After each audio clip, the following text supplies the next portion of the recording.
The lights of the Junggu, or Central District, glittered through the swirling clouds as the silver and red cable car rose higher toward the North Seoul Tower, the highest point in the city. The tower was like a large needle, sticking out of Seoul's highest mountain, surrounded by Namsan Park, the most famous green space in the capital city. Standing against a rail in a corner of the cable car, the Korean woman glanced casually at the others inside with her. Since this was the last car of the evening, she would not have to endure screaming children and the slow elderly. No, the others were mostly young couples looking for romance and young men looking for trouble. Her contact would already be at the base of the tower waiting for her, she guessed. At least that was the plan. But she knew these meetings rarely went as planned.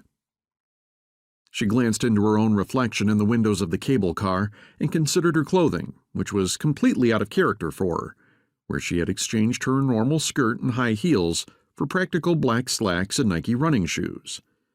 As she had waited for the cable car below, the wind had picked up, and she was glad she had worn the black turtleneck under her leather jacket, which she left open enough to easily reach inside and extract her 9mm Sig Sauer. But she didn't think for a minute she would need this subcompact semi-auto handgun for tonight's encounter. After all, she was only there to meet with an agent of South Korea's National Intelligence Service. NIS officers had recruited this man for years and finally got him to agree to provide information on North Korea's nuclear program. Although the target agent was ostensibly a businessman used to acquire nuclear technology, the NIS suspected he also worked for North Korea's National Intelligence Committee of the Central Committee of the Korean Workers' Party. North Korean intelligence was primarily concerned with spying on U.S. forces in South Korea.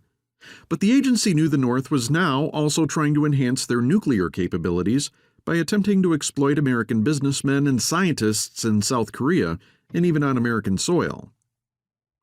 That was why the NIS wanted the CIA to assess the agent from the North firsthand, and why Pam Sue, the Seoul station chief, wanted to look the guy in the eye and see if the NIS had truly turned the guy.